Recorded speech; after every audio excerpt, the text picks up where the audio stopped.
Hello everyone, my name is Vivek Kumar. और आज हम टॉपिक शुरू करने वाले हैं प्लांट डिजीज़, प्लांट पैथोलॉजी का। तो सबसे पहले हम लोग बात करते हैं डिजीज़ टर्म के बारे में। डिजीज़ टर्म की जनरली बात करें तो ये दो वर्ड से मिल करके बना हुआ है, डिस एंड एज। उसका लिटरली मीनिंग बोला जाए तो होता है अनइजीनेस। तो प्लांट डिजीज़ को हम लोग ऐसे डिफाइन कर सकते हैं कि any abnormal condition that altars the appearance और फंक्शंस ऑफ ए प्लांट। यानी प्लांट डिजीज एक ऐसा एबनॉर्मल कंडीशन है जो कि प्लांट के किसी भी फंक्शंस को इम्पेयर करता है। और वेरियस डेफिनेशंस की बात करें अगर हम लोग प्लांट डिजीज का, तो सबसे पहले जूलियस कोन ने डिफाइन करा था प्लांट डिजीज को as abnormal changes in physiological process which disturb the normal activity of the plant organ. Similarly H M. Bard ने 1896 में दिया था। ए.जे. बटलर और अमेरिकन फाइटोपैथोलॉजिकल सोसाइटी ने भी डिफाइन करा है डिजीज को as deviation from normal functioning of physiological process of sufficient duration और इंटेंसिटी टू कॉज डिस्टर्बेंस और सीजेशन ऑफ वाइटल एक्टिविटीज। तो ये वेरियस डेफिनेशंस है प्लांट डिजीज के। नेक्स्ट हम लोग बात करें कि प्लांट डिजीज के कंपोनेंट्स कौन कौन से होते हैं। तो आप लोगों ने डिजीज ट्रायंगल के बारे में सुना होगा। तो प्लांट डिजीज के कंपोनेंट्स की बात करें तो हमारा सबसे पहला कंपोनेंट होता है host, pathogen and then environment. तो सबसे पहले होस्ट की बात किया जाए तो होस्ट एक ऐसा ऑर्गेनिज्म है जो कि हार्बर करता है पैरासाइट को या फिर पैथोजन को। पैथोजन क्या है, एक टाइनी एंटिटी है जो कि डिजीज को इंसाइट कर रहा है। और इसी में एक टर्म आता है इटियोलॉजी। इटियोलॉजी की हम बात करें तो इटियोलॉजी होता है कि study of causal agent of disease and its relation to the susceptibility of the plant. वो होता है अपना इटियोलॉजी। इटियोलॉजी का मतलब क्या हुआ, study of causal agent of the disease, causal agent of the disease and its relation to the susceptible plant। Aetiology हो गया। इन्वायरमेंट क्या हो गया, जैसे कि temperature, moisture, wind, rainfall, relative humidity, soil pH environmental factor है जो कि डिजीज के डेवलपमेंट को अफेक्ट करते हैं। और जो फेवरेबल इन्वायरमेंटल कंडीशन होते हैं डिजीज डेवलपमेंट के, वो प्लांट को ज़्यादा वल्नरेबल बनाते हैं इन्फेक्शन के लिए। और इसको क्या बोलते हैं हम लोग, प्री डिस्पोजिशन।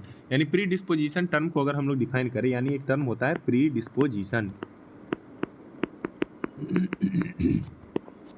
प्री डिस्पोजिशन को हम लोग डिफाइन करें तो वो होता है the environmental effect that makes plant more susceptible to the infection या फिर more vulnerable to the infection. यानी ऐसा इन्वायरमेंटल कंडीशन जो कि प्लांट को इन्फेक्शन के प्रति ज़्यादा वल्नरेबल बना रहा है, उसको हम लोग क्या बोलते हैं, प्री डिस्पोजिशन। और ये तीनों कंपोनेंट को मिला करके हमारा बनता है डिजीज ट्रायंगल। और जब डिजीज ट्रायंगल की हम लोग बात करते हैं तो डिजीज ट्रायंगल जो हमारा होता है वो उसमें तीन साइड्स होती हैं। और हर साइड का जो लेंथ होता है वो प्रोपोर्शनल होता है कि उस कंपोनेंट का जो कैरेक्टरिस्टिक हो कितना फेवर कर रहा है डिजीज डेवलपमेंट को। तो further Stevens and Vander Plank ने अलग अलग ईयर में, स्टीवंस ने 1972 में और वेंडर प्लैंक ने 1975 में रिकॉग्नाइज करा था कि टाइम एक फोर्थ फैक्टर है। और जब time as a fourth factor disease triangle में ऐड होता है तो डिजीज टेट्राहेड्रॉन ओरिजिनेट होता है। फर्दर हम लोग बात करें तो आगे चल करके ह्यूमन का भी इन्वॉल्वमेंट काफ़ी ज़्यादा हो जाता है डिजीज डेवलपमेंट में। तो फिफ्थ कंपोनेंट भी ऐड हो जाता है इसमें, तो वो पिरामिडल स्ट्रक्चर का फॉर्मेशन होता है जिसको हम लोग डिजीज पिरामिड बोलते हैं। यानी इतना हम लोग समझ गए। अब तीन टर्म बहुत जनरली यूज होता है प्लांट डिजीज में, और वो है साइन, सिम्टम एंड सिंड्रोम। तो सबसे पहले हम लोग साइन की ही बात कर लेते हैं। तो साइन होता है कि जो भी विजुअल स्ट्रक्चर पैथोजन का जो प्रोड्यूस होता है डिजीज टिश्यू में या फिर प्लांट पे, उसको हम लोग क्या बोलते हैं, साइन बोलते हैं। तो साइन क्या क्या हो सकता है, तो साइन हमारा होता है, एक तो होता है अपना कॉन्ग, जो कि हमको woody reproductive structure of fungi, ये क्या होता है woody reproductive structure, woody reproductive structure. Mushroom अपने को पता है कि जो फ्लेसी रिप्रोडक्टिव स्ट्रक्चर होता है फंजाई का, मशरूम माइल्ड्यू वगैरह जो होता है, वाइटिस ग्रोथ जो फंजाई प्रोड्यूस करता है, जो मेनली ये माइसीलियम का बना होता है। मेनली किसका कंपोज होता है, माइसीलियम का कंपोज होता है। ऊज वगैरह हमको बैक्टीरियल डिजीज के केस में देखने को मिलता है। ठीक, तो ये हमारे क्या हो गए साइन। ठीक, दूसरा हम लोग बात करते हैं सिम्टम के बारे में। यानी मान लीजिए पैथोजन आया, इंटर किया, और इसके बाद पैथोजन का विजुअल इफेक्ट जो दिखने लगता है होस्ट प्लांट का, या फिर वो उसके पैथोजन के आने के रिस्पॉन्स में जो रिस्पॉन्स प्रोड्यूस करता है, उसको हम लोग सिम्टम बोलते हैं। और इसके बाद हम लोग क्या बोलें, आगे चलते हैं हम लोग सिंड्रोम के बारे में बात किया जाए तो सिंड्रोम होता है कि सीरीज ऑफ सिम्टम और सम टोटल ऑफ सिम्टम जो किसी भी डिजीज डेवलपमेंट के टाइम पर जनरेट होता है, उसको हम लोग सिंड्रोम बोलते हैं। और सिंड्रोम को एक और टर्म यूज़ किया जाता है डिजीज पिक्चर। ओके, इतना क्लियर हो गया होगा। अब हम लोग आगे चलते हैं तो हम लोग को मेनली हम लोग डिस्कस करेंगे कि सिम्टम्स जो होते हैं ना, वो मेनली 4 क्लासेस में बांटे गए हैं। 4 क्लासेस कौन कौन सा है, एक तो है हमारा कलर चेंज। कलर चेंज की हम लोग बात करें तो जब भी कोई डिजीज़ का डेवलपमेंट होता है तो उस एरिया में हमको कलर चेंज जनरली देखने को मिलता है। जैसे कि हम लोग बात करें तो जब भी डिजीज होता है तो हर केस में नहीं, लेकिन ज़्यादातर क्या होता है कि डिजीज पोर्शन में हमको ग्रीन पिगमेंट का लॉस दिखाई देता है। ठीक, और या फिर एक्यूमुलेशन ऑफ ग्रीन पिगमेंट हो जाता है। अगर एक्यूमुलेशन हो रहा है ग्रीन पिगमेंट का, तो उसको हम लोग क्या बोलते हैं, हम लोग वर्डेंट। ठीक, और अगर हमारा ग्रीन पिगमेंट का लॉस हो रहा है, अगर ग्रीन पिगमेंट का लॉस हो रहा है तो उसको हम लोग क्या बोलते हैं, क्लोरोसिस। ठीक है, और एक और टर्म आप लोगों ने सुना होगा, ये जनरली आया भी था एग्जामिनेशन से, प्रीवियसली पूछा गया है CUET में भी और हमारे JRF एग्जामिनेशन में भी, कि अगर क्लोरोसिस किसकी वजह से हो रहा है, लॉस ऑफ लाइट की वजह से हो रहा है, लॉस ऑफ लाइट की वजह से अगर क्लोरोसिस हमारा हो रहा है तो उसको क्या बोलते हैं हम लोग, इटियोलेशन। ये टर्म आपने जनरली सुना होगा। तो इटियोलेशन हमारा क्या होता है, लॉस ऑफ लाइट की वजह से अगर क्लोरोसिस हो रहा है तो हम लोग इसको इटियोलेशन बोलते हैं। ठीक, एक और टर्म आप लोगों ने सुना होगा, क्रोमोसिस।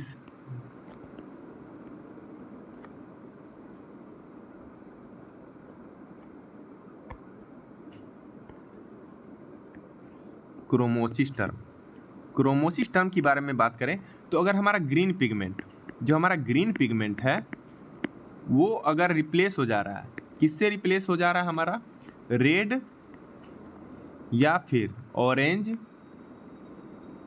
या फिर पर्पल पिगमेंटेशन से अगर रिप्लेस हो जा रहा है तो उसको हम लोग क्या बोलते हैं, क्रोमोसिस। ठीक है। तो अब कलर चेंजेस के बाद हम लोग बात करते हैं नेक्रोसिस। नेक्रोसिस को जनरली हम लोग क्या बोलते हैं, डेथ ऑफ द टिश्यू।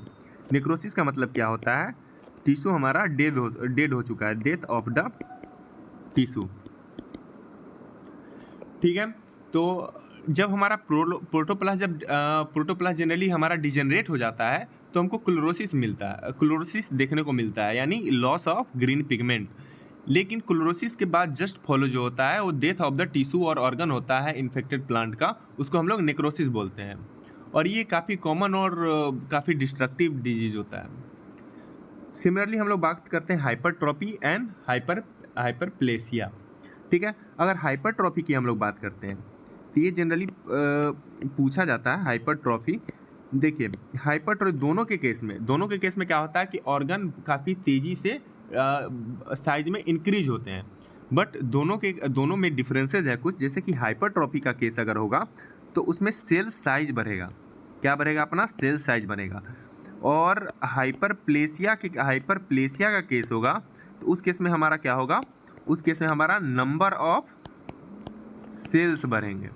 यानी सेल के नंबर के बढ़ने के कारण अगर हमारा ऑर्गन का साइज इंक्रीज हो रहा है तो उसको हम लोग हाइपरप्लेसिया बोलेंगे। अगर सेल का साइज इंक्रीज होने के कारण अगर हमारा ऑर्गन का या फिर कोई भी टिश्यू का जो होता है ना इलोंगेशन हो रहा है तो उसको हम लोग क्या बोलते हैं, हाइपरट्रॉफी बोलते हैं।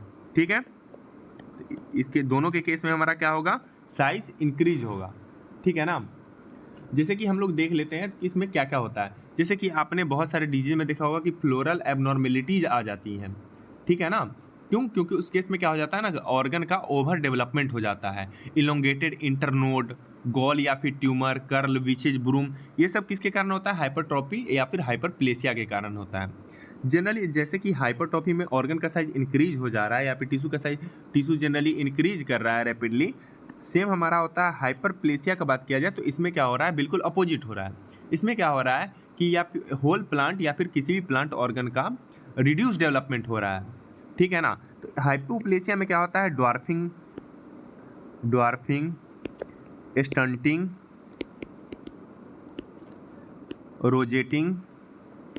रोजेटिंग के बारे में आपने लोगों ने सुना होगा। रोजेटिंग क्या होता है कि एबनॉर्मल कंडीशन जिसमें लिप्स जो होता है ना वो एक रेडियल क्लस्टर बनाता है स्टेम पर। जैसे कि रोज के पेटल्स आप लोगों ने देखा, जैसे रोज के पेटल्स होते हैं ना, वैसे ही जो हमारा पत्ता होता है वो रेडियल क्लस्टर बना लेता है स्टेम पे, ठीक है। तो ये सारे टर्म्स हमारे क्लियर हो गए, ठीक है। अब लोग कॉज के बारे में बात करते हैं कि डिजीज के क्या क्या कॉज हो सकते हैं, ठीक है ना। तो कोई भी ऐसा एजेंट जो कि प्लांट को सफ़र करा रहा है या फिर उसको हम लोग क्या बोलते हैं ना, पैथोजन बोलते हैं, इंसिडेंट बोलते हैं या फिर कॉजल ऑर्गेनिज्म बोलते हैं। और हम लोग बोले तो एटियोलॉजी के बारे में हम लोग ने पहले भी डिस्कस किया है कि जो भी मतलब डिजीज कॉजिंग एजेंट और के बारे में अगर हम लोग डिजीज कॉजिंग एजेंट या फिर उससे रिलेटेड जो भी हम बात करते हैं उसमें वो एटियोलॉजी में आता है, ठीक है ना। इसके बाद हम लोग बात करें तो प्लांट डिजीज दो तरीके के हो सकते हैं।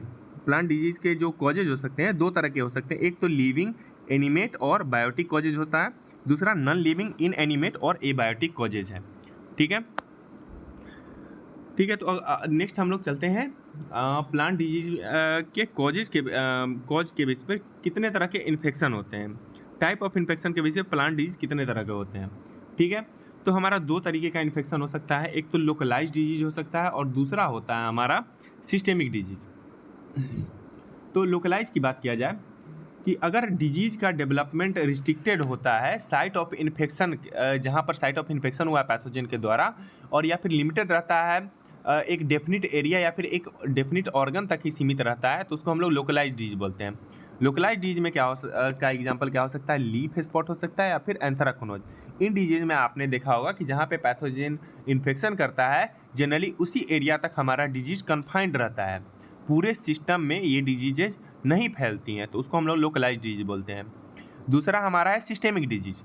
सिस्टेमिक डिजीज क्या होता है कि जैसे ही इन्फेक्शन हुआ तो ये पॉइंट ऑफ इन्फेक्शन से इंटायर प्लांट में फैल जाता है कुछ ही समय के अंदर अंदर, तो उसको हम लोग सिस्टेमिक डिजीज बोलते हैं। यानी किसी पॉइंट पे इन्फेक्शन हुआ और इसके बाद ये पूरे सिस्टम में हमारा अगर ये फैल गया है तो इसको हम लोग सिस्टेमिक डिजीज बोलते हैं।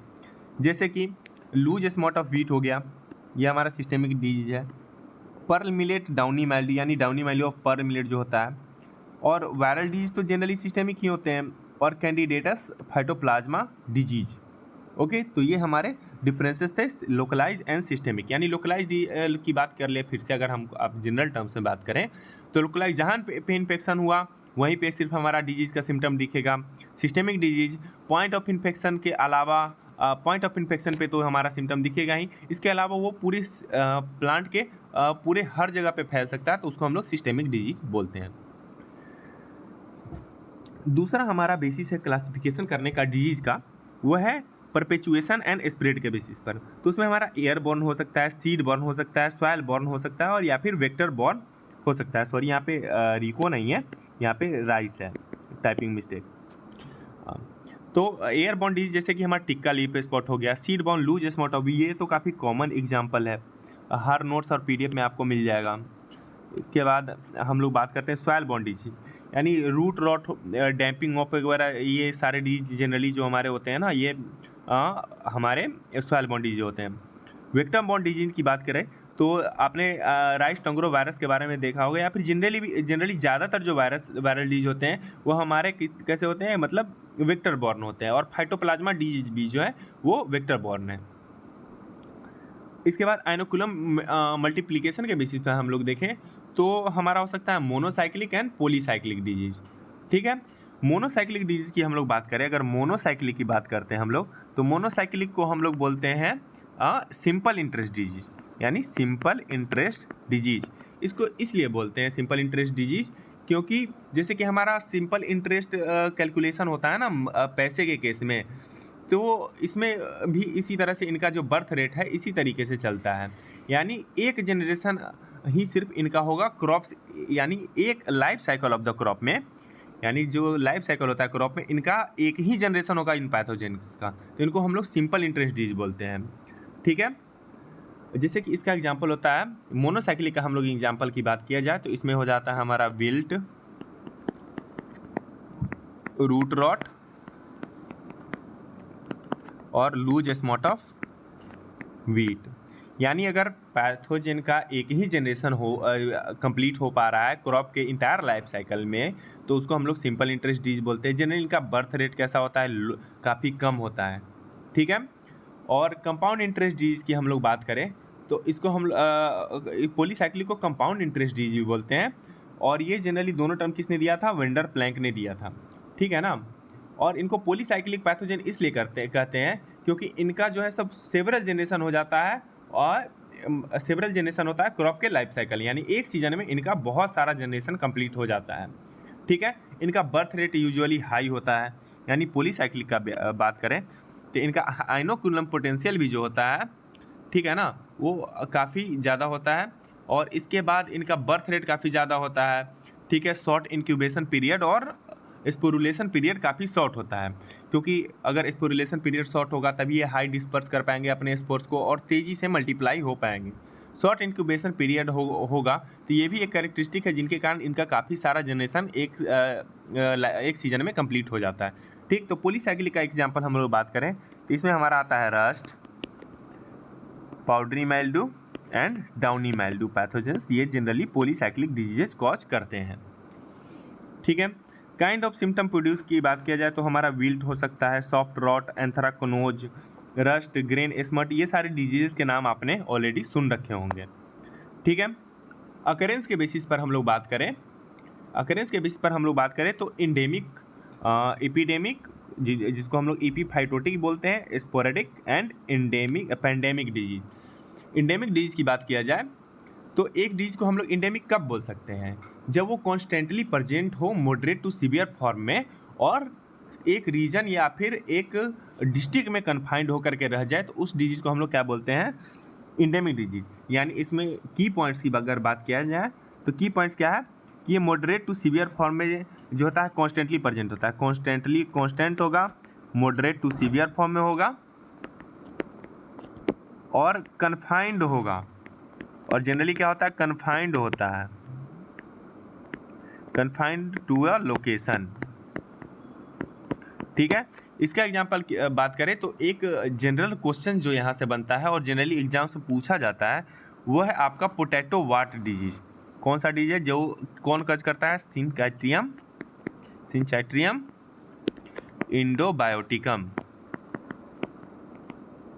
इस डिजीज के बारे में आप लोगों ने सुना होगा। ये कहाँ पर कन्फाइंड होकर के रहा था, दार्जिलिंग डिस्ट्रिक्ट ऑफ, दार्जिलिंग कहाँ पर, वेस्ट बंगाल में ये डिजीज कन्फाइंड होकर के रहा था और इसको ये एक तरह का इंडेमिक डिजीज है। ठीक है, दूसरा हम लोग बात करते हैं एपिडेमिक और एपीफाइटोटिक डिजीज। इसको जनरली हम लोग डिफाइन करें तो ये क्या होता है, sudden outbreak of a disease periodically over a wide spread area in A devastating severe form causing extensive losses और कंप्लीट डिस्ट्रक्शन। या क्या होगा, यानी एपिडेमिक और एपीफाइटोटिक डिजीज के बारे में हम लोग क्या बोलते हैं कि इसका सडन आउटब्रेक होता है, पीरियडिकली होता है और किसी भी एरिया में वाइड स्प्रेड बेसिस पर होता है। ठीक है, तो ये हमारा क्या हो गया, एपिडेमिक डिजीज हो गया। ठीक है, और एपिडेमिक और एपीफाइटोटिक डिजीज जो होता है ना वो दो तरीके का होता है, दो तरीके का होता है। किस किस तरीके का होता है ये, इसमें अगर हम लोग देखें तो ये दो तरीके का होता है। एक तो होता है रैपिड और दूसरा होता है स्लो। स्लो वाले को हम लोग टार्डिव भी बोलते हैं, क्या बोलते हैं इसको, टार्डिव, और रैपिड वाले को हम लोग एक्सप्लोजिव बोलते हैं। यानी आप लोग इस बात को समझिए, यानी टार्डिव किसको बोलेंगे, टार्डिव बोलेंगे हम लोग स्लो वाले को, और रैपिड एपिफाइटोटिक को बोलते हैं एक्सप्लोजिव। एक्सप्लोजिव टर्म से ही आपको समझ में आ रहा होगा कि ये जनरली जो होता है ना, जो फास्ट और एक्सप्लोजिव वाले होते हैं, ये नॉन सिस्टेमिक पैथोजन के द्वारा कॉज किए जाते हैं, जिनका हाई बर्थ रेट होता है और सेवरल जनरेशन जो होता है ना कंप्लीट कर लेते हैं क्रॉप के लाइफ साइकिल। यानी जनरली ये पॉलीसाइक्लिक डिजीज कॉजिंग पैथोजेंस के द्वारा होते हैं, और ये इनका सिमिलरिटी बिल्कुल होता है कंपाउंड इंटरेस्ट डिजीज की तरह। दूसरा हमारा स्लो और टार्डिव। स्लो और टार्डिव जो है हमारा एपिडेमिक्स की बात किया जाए तो ये काफ़ी जो होता है ना मोस्टली स्लो मल्टीप्लाइंग पैथोजन होते हैं, जिनका लो बर्थ रेट होता है, और ये सिमिलर होते हैं सिंपल इंटरेस्ट डिजीज से, और ये सिस्टेमिक इन्फेक्शन करते हैं। यानी एक चीज़ याद रखिएगा कि रैपिड और एक्सप्लोजिव वाले जो होते हैं ये कैसा करते हैं ये हमारा करते हैं क्या बोलते हैं उसको, नॉन सिस्टेमिक। और दूसरा हमारा स्लो और टार्डिव है, ये किस तरीके का करते हैं ये हमारा करते हैं सिस्टेमिक, यानी ये नॉन सिस्टेमिक होगा और ये सिस्टेमिक होगा। दूसरा होस्ट प्लांट जो अफेक्ट हो रहा है, होस्ट प्लांट जो हमारा अफेक्ट हो रहा है, दूसरे में हमारा है सीरियल्स में वो हो सकता है पल्सेज, वायल सीड, फाइबर्स। यानी होस्ट प्लांट यानी सीरियस प्लांट और सीरियल क्रॉप अफेक्ट हो रहा है, या फिर पल्स क्रॉप अफेक्ट हो रहा है, या फिर वायल सीड अफेक्ट हो रहा है, या फिर फाइबर अफेक्ट हो रहा है, इसके बेसिस पर ही हम डिजीज़ को क्लासीफाई करे हुए हैं। ठीक, अब हमारा जो मोस्ट इंपॉर्टेंट यहाँ पर आ जाता है वो हमारा आ जाता है कि कौन सा हमारा कॉजल एजेंट है, कॉजल एजेंट हमारा कौन कौन सा है। ठीक है, तो उसमें हमारा प्रोटोजोअन हो सकता है, इसको भी हम लोग बात करेंगे इसके बारे में। क्रोमिस्टेंस हो सकता है, fungal, bacterial, candidatus phytoplasma disease, fastidious vascular bacterial disease, spiroplasma viral, viroids, virusoid, algal और फेनोरोगेमिक पैरासाइट। ठीक है, उसको हम लोग एक एक करके ले करके चलते हैं। तो सबसे पहले हम लोग ले करके चलते हैं प्रोटोजोअन डिजीज को। तो अगर हम लोग प्रोटोजोअन डिजीज की बात किया जाए, प्रोटोजोअन डिजीज की बात किया जाए तो प्रोटोजोअन डिजीज की बात किया जाए तो आपने एक डिजीज के बारे में सुना होगा, वो है क्लब रूट ऑफ क्रूसीफर। ये किस पैथोजन से होता है, प्लाज्मोडिफोरा ब्रासिके। आप लोग सोच रहे होंगे कि ये तो प्रोटोजोअन डिजीज कैसे है, जैसे कि आप लोग अगर अंगराव के नोट्स को फॉलो करते होंगे तो वहाँ पर आपने देखा होगा एनिसवर्स क्लासिफिकेशन के अंदर इनको जो है सो मतलब ट्रू फंजाई में नहीं रखा गया है, लेकिन किंगडम फंजाई में ही रखा गया है। बट जब कर्क क्लासिफिकेशन आता है, कर्क क्लासिफिकेशन जब आता है, हॉक्सवर्थ एंड कर्क क्लासिफिकेशन 2001, तो उसमें इनको प्रोटोजोआ में रखा गया है। यानी आप लोगों ने सोचा होगा, आप लोगों ने देखा होगा कि जनरली फंजाई को अब चार किंगडम्स के अंदर अगर डाला गया हुआ है। एक तो है हमारा किंगडम फंजाई, किंगडम प्रोटोजोआ, एक है हमारा क्रोमिस्टा, और एक स्ट्रामिनोपिला। बट जनरली क्रोमिस्टा और स्ट्रामिनोपिला को बहुत जगह पर सिमिलर एक साथ दिया जाता है। ठीक है, तो इससे कंफ्यूज नहीं होना है। तो प्रोटोजोअन डिजीज की बात किया जाए न्यू क्लासिफिकेशंस के अकॉर्डिंग तो हमारा है प्लाज्मोडिफोरा ब्रासिके, बट ओल्ड क्लासिफिकेशन के अकॉर्डिंग ये एक फंगल डिजीज ही है। ठीक है, और एक डिजीज है powdery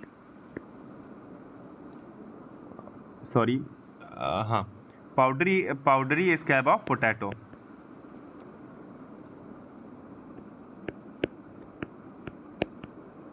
powdery scab of potato. ठीक, ये होता है स्पॉन्जियोस्पोरा सबटेरेनियन।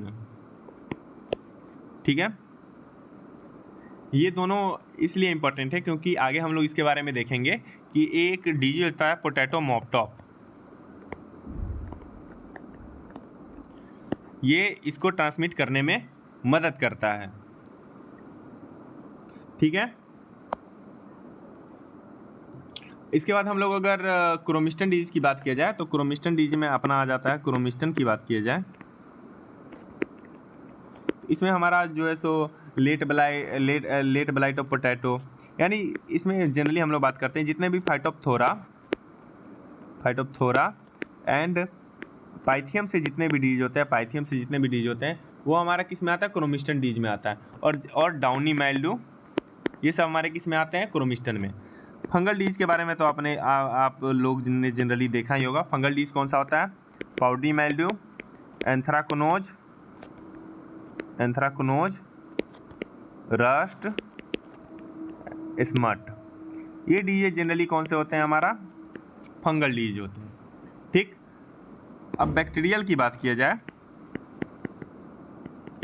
बैक्टीरियल डिजीज की अगर हम लोग बात करें तो हमारा होता है जैसे कि आप लोगों ने BLBF राइस देखा होगा,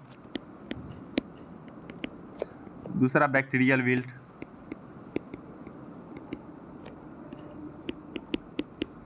ये डिजीज हमारे कैसे हैं? ये हमारा बैक्टीरियल डिजीज है। ठीक, दूसरा हम लोग कैंडिडेटस फाइटोप्लाज्मा डिजीज के बारे में बात किया जाए तो ये हमारा, जैसे कि आप लोगों ने सिसमम फाइलोडी के बारे में सुना होगा, यानी कैंडिडेटस फाइटोप्लाज्मा डिजीज का बात किया जाए तो सिसमम फाइलोडी जो है, सिसम फाइलोडी जो है किससे होता है? Candidatus phytoplasma asteris. ठीक है, ये तो ये हमारे हो गए, ये हमारे होते हैं ये हमारे हो गए कैंडिडेट्स फाइटोप्लाज्मा डिजीज। नेक्स्ट हम लोग बात करते हैं फास्टिडियोस वस्कुलर डिजीज। तो इसमें हमारा जो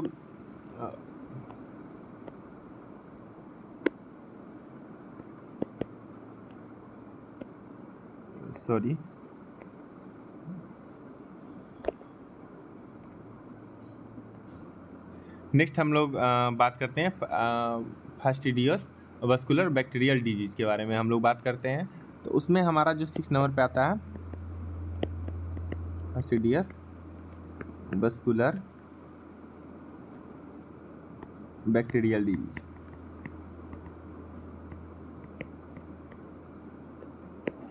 इसमें हम लोग क्या देखते हैं?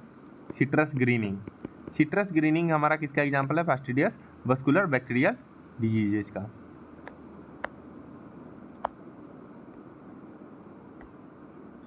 ठीक, स्पाइरोप्लाज्मा जनरली कौन से डिजीज कॉज करते हैं? स्पाइरोप्लाज्मा की बात किया जाए तो स्पाइरोप्लाज्मा, इन डिजीज के बारे में आपने जनरली सुना होगा, स्टंट एंड स्टबबॉर्न, जैसे कि corn, stunt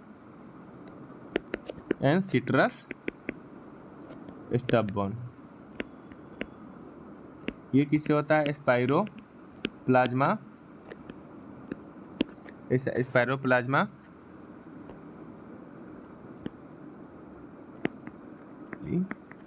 कंकेली and spiroplasma सिट्री।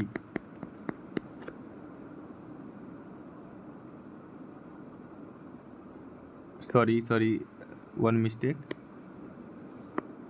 Citrus ये हमारा कॉर्न स्टंट जो है सो स्पाइरोप्लाज्मा इससे होता है कंकेली से, और हमारा सिट्रस स्टबबॉर्न जो है सो हमारा होता है स्पाइरोप्लाज्मा। ठीक, ये जो हमारा है कॉर्न स्टंट जो है, सिट्रस स्टबबॉर्न जो है स्पाइरोप्लाज्मा सिट्री, और कॉर्न स्टंट जो है सो हमारा स्पाइरोप्लाज्मा कंकेली से होता है। ठीक है, अब हम लोग आगे चलते हैं। वायरल डिजीज की अगर हम लोग बात करें तो वायरल डिजीजेस तो जनरली हम लोग ने बहुत पहले से पढ़ते आ रहे हैं, जैसे कि टोबैको मोजाइक,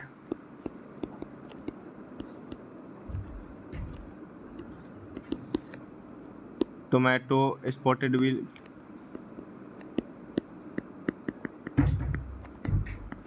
ये सब हमारे कौन से डिजीज हैं? ये सब हमारे वायरल डिजीज हैं। ठीक है, नेक्स्ट वायराइड के बारे में बात करें तो वायराइड क्या होता है? वायराइड्स के पास क्या होता है? कोई भी प्रोटीन कोट नहीं होता है, ये एक नेकेड जेनेटिक मटेरियल होता है इनके पास। तो ये हमारा क्या है? PTSD के बारे में आप लोगों ने सुना होगा, पोटैटो स्पिंडल ट्यूबर डिजीज,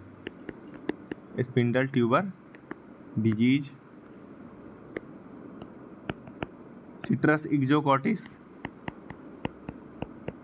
इस हमारे कौन से डिजीज है, वायरॉइड डिजीज है। नेक्स्ट हमारे पास कौन से आते हैं, वायरोसॉइड। वायरोसॉइड टर्म जनरली आप हम लोग के लिए नया होगा। तो वायरोसॉइड क्या होता है, देखिए वायरोसॉइड एक ऐसा वायरल पार्टिकल है जिसको अपने मल्टीप्लिकेशन के लिए किसी और वायरस की ज़रूरत पड़ती है, और जो वायरस की उनको ज़रूरत पड़ती है उसको क्या बोलते हैं हम लोग, हेल्पर वायरस बोलते हैं। तो वायरोसॉइड डिजीज कौन कौन से हैं, टोबैको मोटल। आगे वायरोसॉइड जब हम लोग वायरस पढ़ेंगे तो वायरोसॉइड के बारे में हम लोग डिटेल से डिस्कस करेंगे। इसके बाद सोलेनम नोडी फ्लोरम, ये दोनों हमारे क्या है, टोबैको मोटल हो गया और सोलेनम नोडी फ्लोरम हो गया। ठीक, अगर अलगल डिजीज की बात किया जाए, अलगल डिजीज की अगर हम लोग बात करें तो आप लोगों ने जहाँ तक सुना होगा कि जो रस्ट डिजीज होता है वो सिर्फ फंगाई के द्वारा होता है, बट वो करेक्ट नहीं है। इस ईयर जेआरएफ में भी क्वेश्चन आया था कि क्या जो रस्ट कॉजिंग पैथोजन है वो सिर्फ क्या फंगस है, बट वो स्टेटमेंट जो है सो सही नहीं था कि रस्ट जो है सो सिर्फ फंगस से नहीं होता, अलगल से भी होता है। जैसे कि रेड रस्ट ऑफ मैंगो जो है,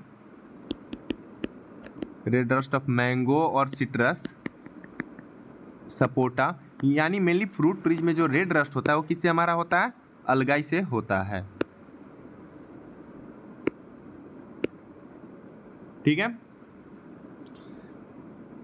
यानी आप लोग एक चीज़ याद रखिएगा कि रस्ट सिर्फ फंगस से नहीं होता है, अलगल से भी होता है। नेक्स्ट है हमारा फेनेरोगेमिक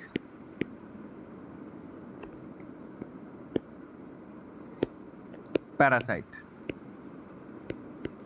ये जनरली क्या होते हैं, प्लांट होते हैं जो कि दूसरे प्लांट पे क्या होता है, पैरासाइट होता है। तो इनको अगर स्टेम की बात किया जाए, और एक होता है ये लोग रूट पैरासाइट, स्टेम पैरासाइट और रूट पैरासाइट। ठीक, स्टेम में क्या होता है, एक पार्शियल और एक होता है टोटल। सेम रूट के केस में भी क्या होता है, पार्शियल और टोटल। तो यहाँ पर पार्शियल की बात किया जाए तो पार्शियल, अगर रूट पैरासाइट की बात, पार्शियल स्टेम पैरासाइट की बात किया जाए तो पार्शियल स्टेम पैरासाइट है हमारा लोरेंथस, और टोटल स्टेम पैरासाइट की बात किया जाए तो ये हमारा कस्कूटा। और रूट पैरासाइट की बारे में बात करें तो टोटल रूट पैरासाइट है ओरोबंचे,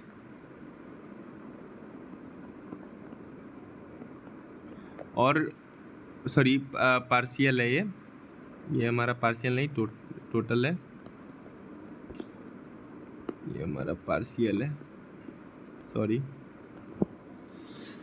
टोटल रूट पैरासाइट की बात किया जाए तो हमारा है ओरोबंचे, और पार्शियल रूट पैरासाइट की बात किया जाए तो हमारा एस्ट्रीगा, जिसको विच बीड़ी भी बोलते हैं। यहाँ तक हम लोग ने जितने भी डिजीज के बारे में टर्म्स होते हैं, डिजीज का क्लासिफिकेशंस होता है, जितने भी चीज़ें रिलेटेड है, डीज ट्रायंगल, डीज टेट्राहेड्रॉन, डीज पिरामिड, सारे चीज़ों को डिस्कस करा है। इसके बाद कॉजेज ऑफ प्लांट डिजीज के बारे में बात करा, सिम्टम कितने क्लास के होते हैं उनके बारे में बात करा। ठीक है, तो आज के लिए बस इतना ही। Thank you.